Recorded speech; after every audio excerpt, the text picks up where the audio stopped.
I do not believe Donald Trump should be prevented from being president of the United States by any court. Make no mistake, I want to win this election, but I want to do it through the front door by convincing the voters of this country that I'm best positioned to lead our movement to the next level, not by having the competition eliminated from a ballot. We don't need to have judges making these decisions. We need voters to make these decisions. So I want to see this in the hands of the voters. I think the precedent that a court could just take somebody off the ballot without even any type of criminal conviction or anything like that, I think that is not the way the law is intended to be enforced. Hey there, guys. Welcome to the channel. Guys, you know, what we've been seeing for years now, Democrats blatantly abusing the legal system. They've been basically engaged in an almost never-ending attempt to interfere with the 2024 election. And I wonder how it ends, or can it end? You know, I feel like now that they've opened this can, it's stuck open, and this is just almost the new normal. You know, we have courts now unapologetically deciding who can or cannot run for president. And if that's where we're at, then where will the legal tricks end? Where do we go from here? What's next? I don't think it can end. But luckily, at least in the case of Colorado, and I know we talk about it a lot, guys, it's important. It's at the same time, it's not as important as they think it is, but it's also very important because it tells us exactly who they are. But who they are fools, because I don't think this is quite the coup that the vote blue no matter who type crowd trolling all over the internet really thinks that it is, which is funny when you think about it. You know, they're running around ripping off their shirts, howling at the moon, gloating over this deal. And the decision, if they read carefully, is not even in effect.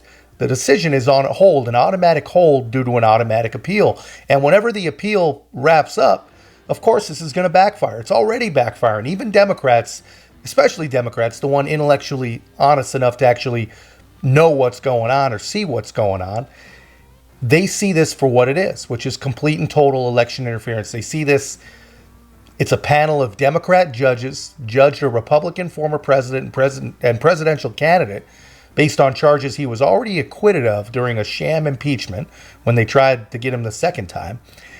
And charges that would have been charged by Jack Smith if the government themselves actually believed that the crime of insurrection had taken place.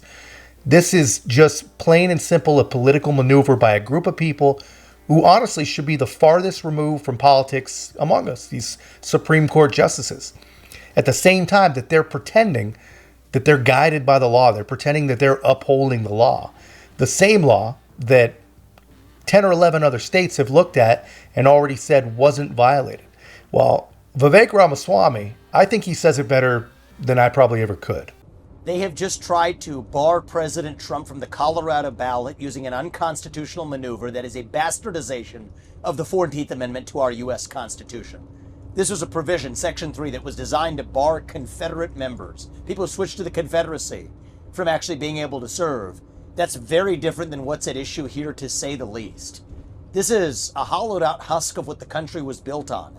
The basic principle that we, the people, select our leadership, not the unelected elite class in the back of palace halls. That's old world Europe, not the United States.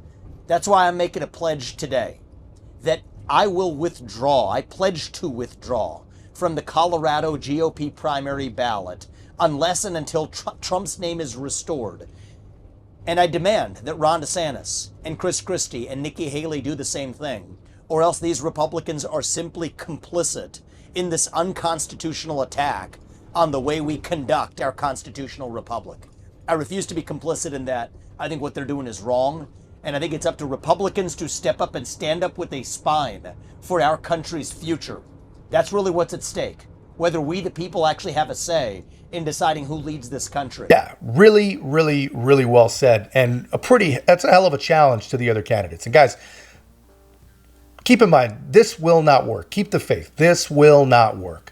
You know, all that this is, it's just the most recent example of Democrat operatives reimagining or wrongly interpreting some dusty old forgotten law because they can't beat the man in any other way. They can't beat him at the ballot. They can't beat him on policy. They can't beat him on principle. They can't beat him on any measurable metrics or statistics.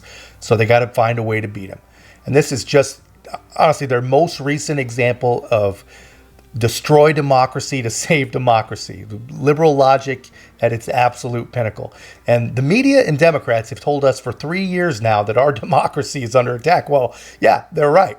It's been under attack all along, but from them, it is under a very, very real, honestly, the first real attack on our democracy in a very, very, very long time. And the people that have been preaching like a broken record are the ones celebrating, literally celebrating.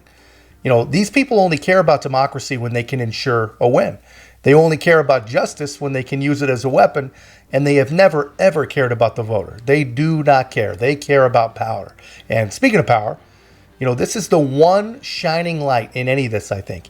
Every single Republican, whether it's Vivek or whether it's all the rhinos that hate him, they seem to be almost unanimous on the same page on this one. And who knew that this is the catalyst to unite a very fractured Republican Party? What I will say is this. I do not believe Donald Trump should be prevented from being president of the United States by any court. I think he should be prevented from being president of the United States by the voters of this country. That's what I think. Yeah, so I say almost, because almost everyone, because Nikki Haley, she hasn't gotten the word from her powerful donors that it's okay to come out in support and defense of democracy. I hope that she comes around. Hope she comes around real quick. I think she's missing a big opportunity here. It'd be a real, real shame if she doesn't really get on board, because this is the moment.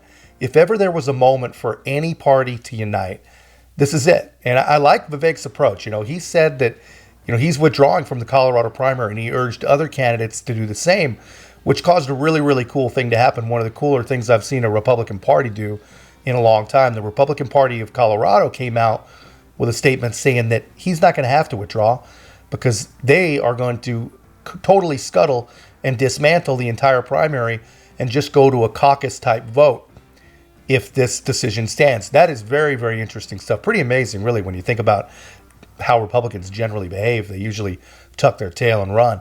But finally, something that can galvanize and unite Republicans. And I wonder if, honestly, the democracy defenders saw that coming when they started this plan in action. I'm sure they just assumed everybody just roll over and take it. But anyway, that's all I've got, guys. Let me know your thoughts in the comments. And if you haven't already, help us to continue to grow. Like, comment, subscribe. Most importantly, share the channel. And we'll see you in the next one.